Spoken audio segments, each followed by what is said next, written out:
Hello, welcome to this new clip about how to maintain your Pokemon Go account. This clip is particularly helpful for people who are current level 50 player, as well as players who are in between level 40 to level 50, feeling a little bit struggled in terms of what they should do to improve their account to become a level 50. Or anyone who are like me, who really have an ambition or hope that they'll get up to level 60 in the near future, and but they lost the momentum or the drive or the motivation to do it. So I'm just gonna share some of my thoughts, because this is actually a lot of my friends and people I met online. Their biggest concern is, how do I keep up with a game that's been ongoing for like more than 8 years. So I thought, this is just something I want to blab about. But please do note, I recognize everyone's style is different. What I'm going to share with you is just my personal preference. Please do not feel offended if I say something that's different than what you usually do, because this is all, like I mentioned, my situation, right? And I'm not a PvP guru. I don't do that much at Pokemon Go. Kind of like a work in terms of art and PvE. So just want to share that. But in this clip here, I'm going to share with you some of like my level 1 Pokemon Go Battle League and how sucky I am. So just to keep you guys entertained. So I summarized my points into 10 different ideas, and just gonna go through them one by one. The number one key in terms of maintaining your level 50 account, or if you want to improve from level 40 to level 50 but you lack the XP, is to maximize your friendship with friends by sending and receiving gifts. For some of you guys may be wondering, like, how the heck do I get more friends? Well, luckily we do have a lot of social media like Facebook, or I'm not going to mention some apps that you can go on and look for friends relating to Pokemon Go. And all you need to do is get their friend code or QR code, and you can add them as friend. And you can specify and say you really want to maintain, become a best friend. And that way you can actually receive gifts and send gifts on a daily basis.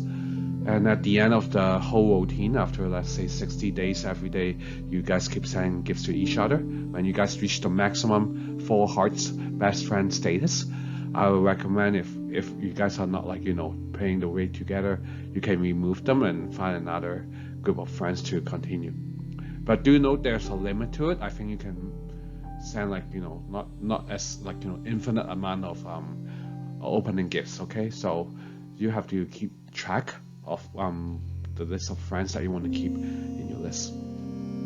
So that's key number 1. Number 2 is pretty obvious, Mr. Obvious. I am.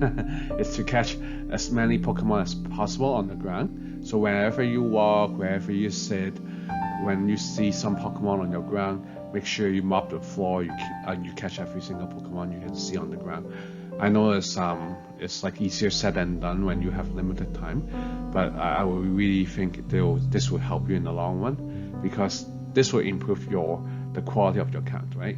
And try to master the quick catch technique. I think many people on YouTube have shown. If you type quick catch on Pokemon Go, and there will be a lot of clips teaching on them. The third one is a lot of people underestimate the power of it, but I really do it religiously, is to feed berry to the gym. No matter if it's a gym you're defending, or if it's just a gym you walk by and it's the same team as you try to feed as many berries onto the gym as possible. That way you can get starters, which I will mention later on in point number 8. But I really value A, starters as an asset, and B, those berries you can use up that much. Other than golden berry or the silver pineapple, I think that's pretty much all the berries that I would like to keep. All the rest of the berries, unless there's some field research, which I mentioned on number 4, I really don't see the importance in keeping that many. I try to zero it out, I'll be honest. I spin Pokestop and I try to zero them out. Okay, point number 4 is to do at least one field research to finish your daily stamp. That way you can collect some valuable starters or whatever Pokemon that you really want to, get a 4-star 100% IV Pokemon. I think that would be a good idea. So try and do at least one research. But if time permits, let's say it's your day off, I would encourage you to do as many as possible, do more than one. That's of course depending on the time that you want to commit in the game, right? Point number 5, I know a lot of people of course are saying, oh yeah, try like all kinds of rates, 1 star, 2 star, 3 stars, 4 stars. For me, 5 stars is the only one that I would be doing. I know a lot of people are kind of like going to complain to you, like, oh yeah, like you don't want to find like a special Pokemon, like 1 star or 3 star rate. For me, it's, no offense, it's just BS. Like I don't have all the time in the world to do them like they do as like a full-timer. I'm just like a part-timer and playing the game. I think like if I have the time, I would just sell with a 5-star rate, because in most cases those Pokemon that you catch on a 5-star rate, you'll make the best use of it, and that's where you usually use in PvE and sometimes in PvP, like this video I'm showing you in a PvP basis as well. And also try to use those apps online, no matter if it's Android or iPhone. Try to use those apps to find people to drop by to help you with remote raid. So you can do them, and you can physically sit in a lab in the gym to wait for like someone to join you on the 5-star raid by using that type of app. I know during weekends there's also a lot of shadow raids roaming everywhere. For me, I try to avoid them, mainly because I couldn't get enough players in my neighborhood to join me. I don't have all the time in the world to wait for them either. So I try to avoid shadow raid, because you can't invite anyone remote raid to join you anyway. So I'm not gonna waste time and sit like there an hour to wait for someone to join. But unless I live in a very concentrated area of Pokemon Go players, which unfortunately I don't have the luxury of waiting. So that's why I would suggest that I would do, or maybe you should do if you don't have the time. And also number 6, I know this like just to foresee, for you to look into level 60, is to get more platinum medals, and also for anyone from level 40 to level 50, give you a heads up. There's a lot of research or one of the criteria for you to go up in the level is to earn certain number of platinum medals. So try to do them and read them, the descriptions, and see how you can fulfill those requirements.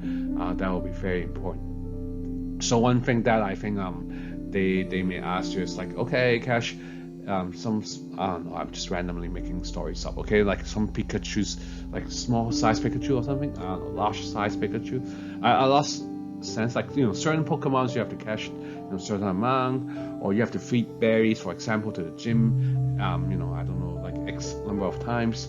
That would be something that you would need to fulfill, and I would encourage you to plan ahead and try to complete as many platinum medals as possible. And like I said on my last video, I actually feel quite bad. I couldn't do that much PvP, so my platinum medal cards in PvP is actually not that good. Okay, moving on, number 7 is to research at least once a month, at the end of the month or beginning of the month, on like things like Leak Duck, I think, or like some Google it online, look for some some of the key dates you try to mark it off, or hours that you need to mark it off, like community days, spotlight hours, and stuff like that.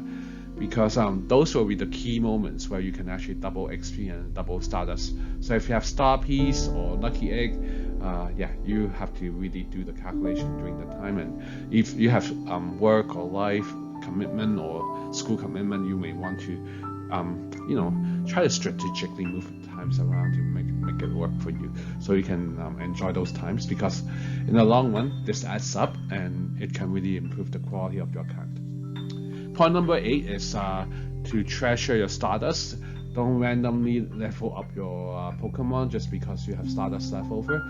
Save it when it's most important. For me personally, it doesn't apply to everyone. Like if you do PvP, you may have other preferences. It may be you trying to improve Pokemon that actually is the most effective to you in the gym battle. For me, that's the most in the raid. I mean, That's the most important thing. And people always like to be like, I don't know if it's out of jealousy or if it's just like being envious, but like, oh yeah, you like, have a 10,000, 20,000, 30,000, 100,000 poker coin. For me, yeah, sure, that's a good bonus, but it's not really like the key in doing well in your account. You only need those Pokemon when you need them, like for raid pass or something. I always laugh when people spend money on Pokeballs. It's just, I don't know, like I've seen people, personal friends who do this, and I just scratch my head and figure out, like, I can't figure out why they are doing this. So yeah, I think Stardust is the key, and try to feed Barry to the gym to earn more Stardust. In the long run, it will help you a lot. And when you need those Stardust to improve your Pokemon, those will really help. Number 9 is to really have to make up your mind and give and take. I know in life you have to make a lot of very difficult decisions, whether or not you want to spend the time in the game, but you don't have the time. Then you're gonna ask yourself the next question: are you willing to pay money to buy Pokemon, or buy some special pass ticket for special events? Or maybe you want to focus on only PvE, or you want to only concentrate on PvP. That would be something that you have to make the decision. I'm not a big fan of people telling me, oh yeah, I don't have the time, but I also want to become level 50, and I'm not willing to spend the money. But if I tell you that you need to send a lot of friends with gifts, and I don't want to do it either. So what do you want? Like, you have to make up your mind. You can't just say, I don't want to do anything, but I want to become level 50. It doesn't work that way, okay? So I'll be honest, I've been level 50 for a number of years now. It's not like I'm a new level 50, so I know the grind and I know the commitment, and I just hope that people will keep it real, keep it realistic in terms of what they want to do. It's very important. And last but not least, I know many people already mentioned it on YouTube already, but I think I need to reiterate again, is this game has already been ongoing for more than 7-8 years now. So I just think that you need to stay positive and have fun with it. If you feel tired, give it a break, especially during winter months. I'll be honest, like I live in North America, in Canada. So for us in the winter months, I usually don't go out that much. I do play, but a lot less high of a volume in terms of catching Pokemon or walking around and trying to hatch eggs and stuff.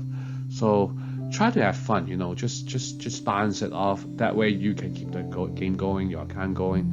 It's better than you quitting it for half a year and then join again, like the next half, because you may miss out some of the key Pokemons that you need for that month. As you know, if you play the game for long enough, every month there's usually a theme that you have to focus on. So those themes usually last about like a week or so.